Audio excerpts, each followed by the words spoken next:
장사미사의 유감. 오늘은 노인 이야기를 해보고자 합니다. 얘기하다 보면은 노인 이야기보다는 죽음에 관한 얘기가 더 많이 하게 될 것 같은 느낌이 들어요. 왜냐하면 이 노인에 관한 이야기를 하게 된 동기가, 혹시 여러분들 봉사해 보신 적 있으십니까? 저는 이기적인 성격이라서 그런지 몰라도 봉사를 해본 적이 거의 없었어요. 그러다가 지인의 손에 이끌려서 봉사를 하러 다녀왔습니다.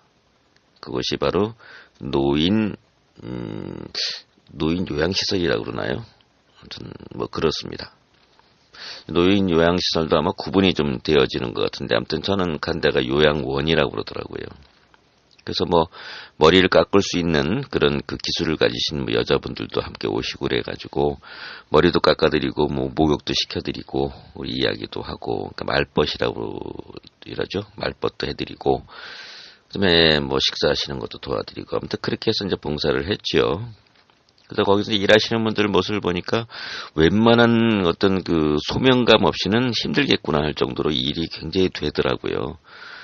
갔다 오고 나서 코 골고 잤으니까요. 굉장히 힘들더라고요. 근데 그걸 매일같이 하시는 분들은 얼마나 힘들겠어요. 거기 계시는 분들.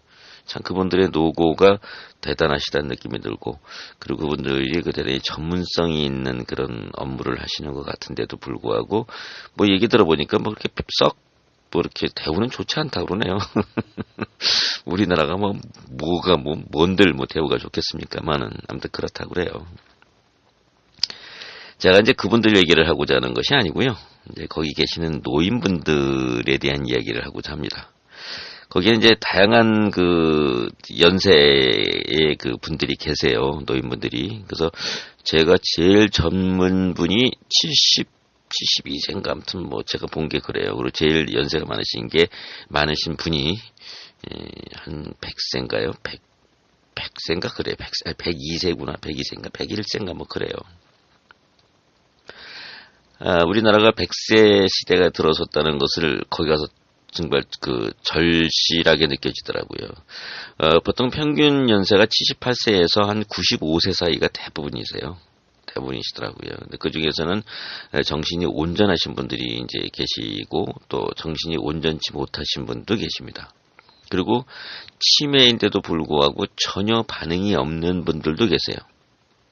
그래서 굳이 구분을 한다면, 연세에는 많이 계셔서 있어서 체력적으로는 거동이 불편하시지만은 의식은 뚜렷하신 분들은 우리들에 대해서 이렇게 호기심도 보이시고, 그다음에 대화도 나누시고 그래요.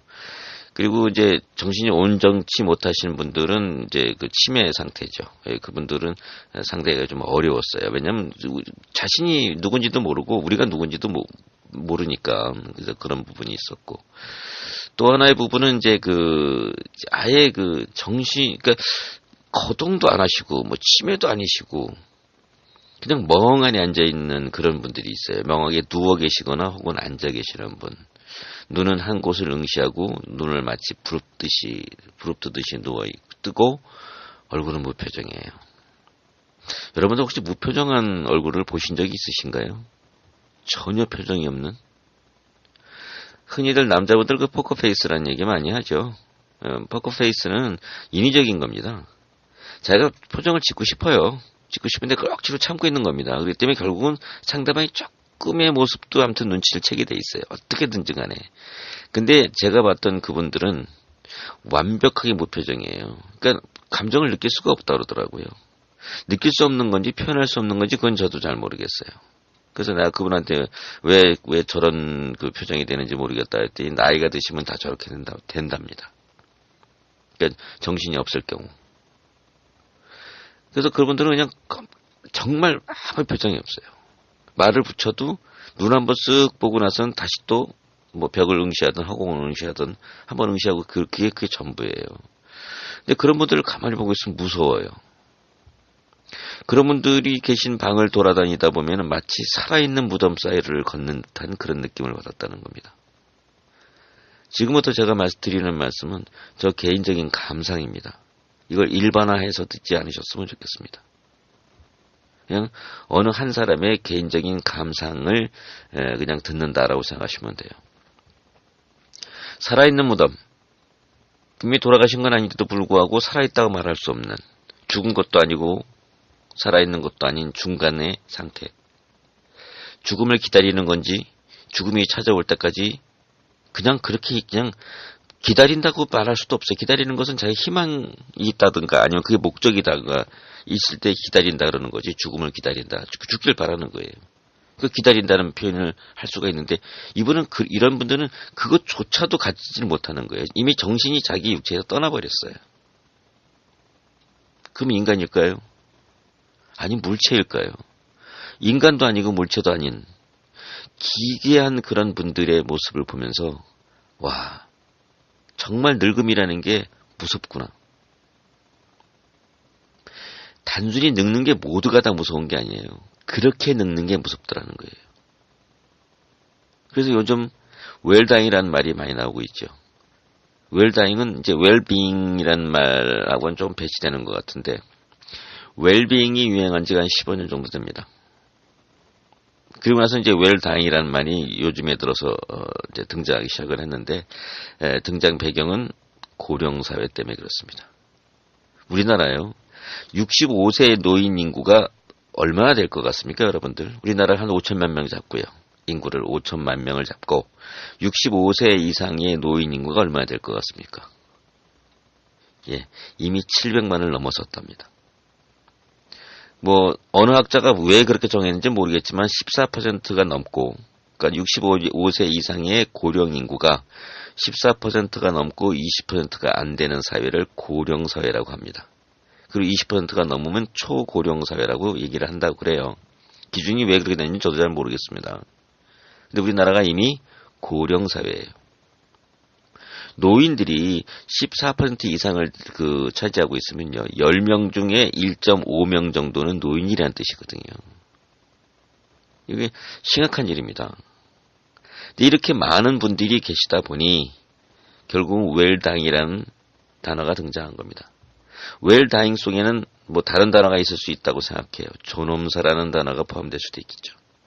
어쨌든 간에 웰다잉이라는 그런 단어를 주장하거나 웰다잉을 아마 준비하자 뭐 이런 분들의 주장을 이렇게 쭉 보니까 뭐 몇 가지 사항이 있더라고요. 뭐 자서전을 적어보라. 무슨 버킷리스트, 그러니까 하고 싶은 일들에 대한 목록을 한번 작성해서 그대로 한번 실행해보라. 그리고 뭐 용서와 화해를 하라. 무슨 하루하루를 감사하라. 뭐 등등등. 아무튼 뭐 이런 게 있어요. 근데 저는 이렇게 볼 때 웃음이 나더라는 거예요. 왜 웃음이 나냐면 그건 자신이 온정신을 가졌을 때 얘기입니다. 그때 자서전도 적고 자기의 행복한 죽음을 준비할 수 있는 겁니다. 근데 어느 날 갑자기 그런 걸 다 준비해놓고 다 했어. 다 했는데 그 다음에 정신이 자기 육체를 빠져나가 버린 겁니다. 그래서 산 것도 아니고 죽은 것도 아닌 기간이 5년, 10년이 간다고 가정을 해보았을 때 이것도 웰다잉이 맞는 거냐 이거죠. 그런 걸 웰다잉이라고 부를 수 있는 건가요? 그런 거 아닌 것 같아요. 그래서 저는 웰다잉의 기준이 차라리 존엄사를 직접적으로 얘기하는 게 어떻겠나 하는 생각입니다. 아까 말한 대로 자선 적고 누군가 용서하고 누군가 화해하고 버킷리스트 만들어서 실행해보고 하루하루 감사한 다음에 그 다음에 자신의 삶을 스스로 정리할 수 있을 때가 웰다잉이고 그게 정말 건강한 죽음이 아니냐 이거죠. 아까 말한 대로 할 거 다 하고 10가지인가 뭐 적혀 있더라고요 보니까 10가지 다 했다고 칩시다. 하루하루 감사했어요. 자서전 적어놨습니다.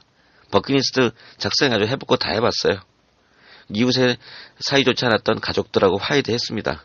그리고 나선 시체처럼 산 것도 아니고 죽은 것도 아닌 상태로 한 20년 가볼까요? 그게 웰다잉 맞습니까? 그런 거 아닌 것 같아요. 웰다잉을 주장하시는 분처럼 그런 거를 다 해놓고 그리고 자기 스스로의 삶을 인간답게 죽을 수 있을 때 그렇게 정리하는 것이 진정한 웰다잉이라고 저는 생각한다는 겁니다. 전 존엄사 찬성하는 사람입니다. 그리고 실제로 우리나라가 2008년인가요? 아무튼 뭐 그때부터 이게 존엄사에 대한 어떤 법안이 마련해가지고 계속 그 국회에 상정되고 있다는데 거기도 보면 그렇게 나와 있어요. 80% 가까운 사람들이 존엄사를 찬성하고 있습니다. 근데 누가 반대하고 있나요? 그 이상한 종교 하는 친구들이 자꾸 반대를 하고 있다는 겁니다. 종교가 언제부터 우리나라에 그렇게 정책에 관여를 하고 그런지 잘 모르겠어요. 이 국회의원들이 표를 의식하다 보니까 이 종교인들을 자꾸 그 종교들의 의견에 귀를 기울여서 그렇지 사실은요. 존엄사는 인간의 기본적 권리입니다. 종교인들이 나서서 이렇게 왈가왈부할 수 있는 그런 문제가 아니에요. 종교인들은 종교인이나 잘하십시오. 종교에 관련된 얘기만 하시면 되는 겁니다. 그리고 자기 자기 종교를 따르는 사람끼리만 그렇게 하시든가 마시든가 그건 그분들의 의사니까. 근데 제가 관여하고 싶지 않아요. 남의 일에 관여하지 말라는 거예요. 그든 그를 살고 존엄사를 찬성하시는 분이 70%가 넘고 80%에 육박하잖아요. 그러면은 그게 대다수의 국민의 뜻이라고 봐야 되는 겁니다. 아무튼 어쨌든 간에 이 존엄사는 결국은 어느 나라든지 받아들일 수밖에 없는 그런 그 사회적 시대적 필연이라고 저는 보는 사람이거든요. 지금 그 유럽 같은 데서는 존엄사를 받아들이는 곳이 벨기에, 네덜란드 뭐 이런 쪽 몇몇 국가의 스위스까지 해서 이렇게 뭐 몇몇 국가만 받아들이고 있는데 이들이 그 존엄사에 대해서 주저하고 있는 것은 프랑스가 참 얼마 전에 또 통과했다고 그러더라고요. 이 존엄사에서 주저하고 있는 것은 역시 그 종교적 문제가 좀 강해요. 근데 거기는 유럽은 대부분이 그러니까 기독교적 그 서양들이 강합니다. 그래서 이제 주저하는 건데 우리나라는 뭐 그런 나라도 아니고 말입니다. 언제부터 우리나라가 뭐 개신교니 천주교니 뭐 그런 거에 좌지우지 되는 나라였냐 이거죠. 존엄사는요 인간의 기본적 권리라고 저는 생각을 해요. 인간답게 죽겠다는데. 인간답게 죽을 수 있을 때 죽겠다는데 자신의 삶을 갖다 남을 죽이는 것도 아니고 그렇다고 자살하는 것도 아니잖아요. 물론 자살이 다른 말일 수도 있죠.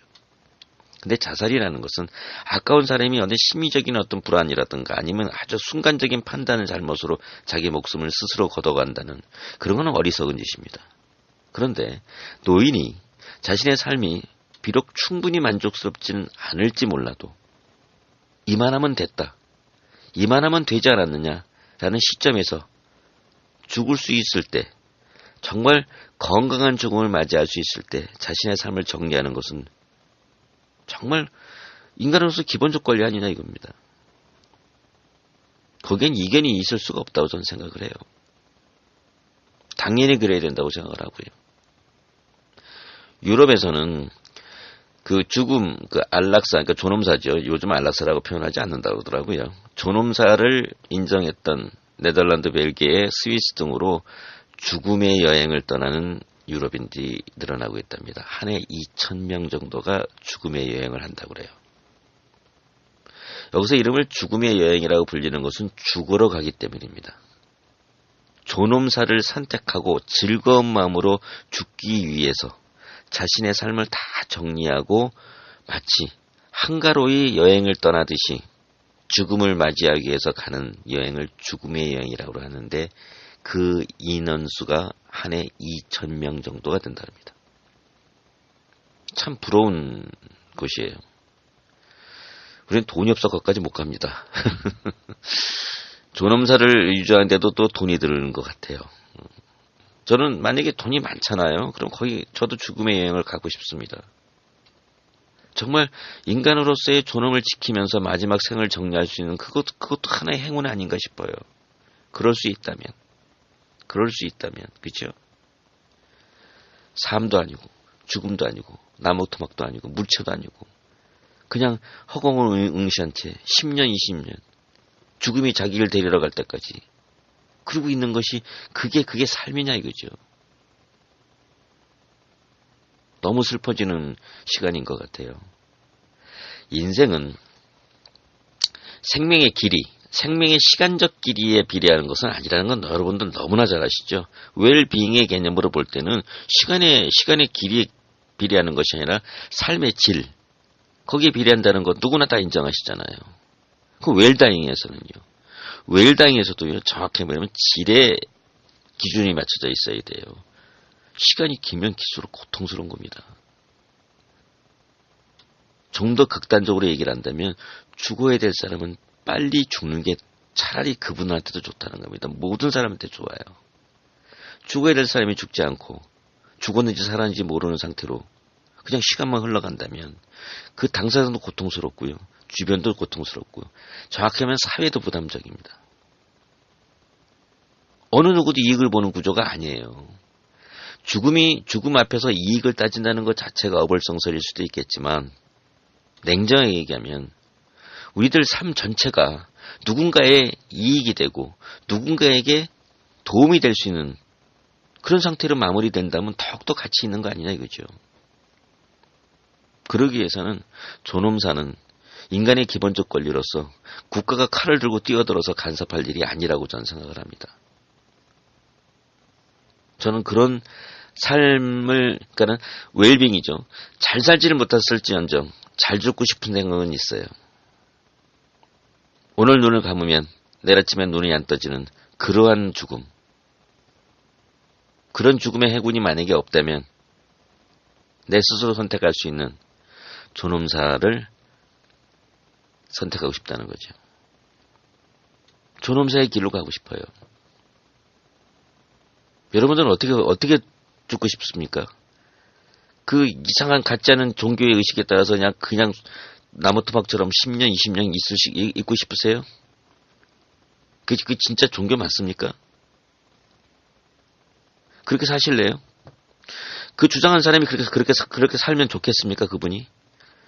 존엄사를 반대하시는 분이 생명도 아니고 죽음도 아닌 상태로 20년, 30년 그렇게 있으면 좋겠습니까? 남의 얘기하는 겁니다. 그분. 자신의 죽음은 자기가 스스로 선택하고 죽음의 형태나 죽음의 방법조차도 자신이 선택할 수 있어야 됩니다. 그래야 인간이죠. 잘 죽읍시다. 건강하게 죽읍시다. 그리고 행복하게 죽자고요. 행복전도사 이야기 아시죠? 전 그분의 자살 소식을 듣고 정말 많은 생각을 했었어요. 그분이 행복한 마음을 지니라고 자신 스스로를 행복전도사라고 불렀었어요. 그래서 뭐 강의도 하시고 뭐 그런 여자분이셨는데 어느 날 갑자기 암에 걸리신 겁니다. 뭐 폐암인가 아무튼 제가 잘 모르겠는데 부군 되시는 분하고 함께 동반 자살을 하셨어요. 남에게 행복한 삶을 가지라고 하신 분이 왜 본인의 불행에 대해서는 그렇게 극단적인 선택을 할 수밖에 없었을까? 그분은 인간답게 죽고 싶었을지도 모릅니다. 정확히 알 수는 없지만 그랬을 것 같아요, 저는. 그리고 그분의 용기가 정말 부럽습니다. 저도 그랬으면 좋겠어요. 더 이상 내 삶이 이만하면 됐다라고 하는 순간이 왔을 때 건강하고 깔끔하면서도 짧은 순간으로 세상에게 작별을 구하고 마지막 인사를 나눌 수 있는 그런 행운이 나에게 있었으면 좋겠어요. 여러분들은 어떠세요?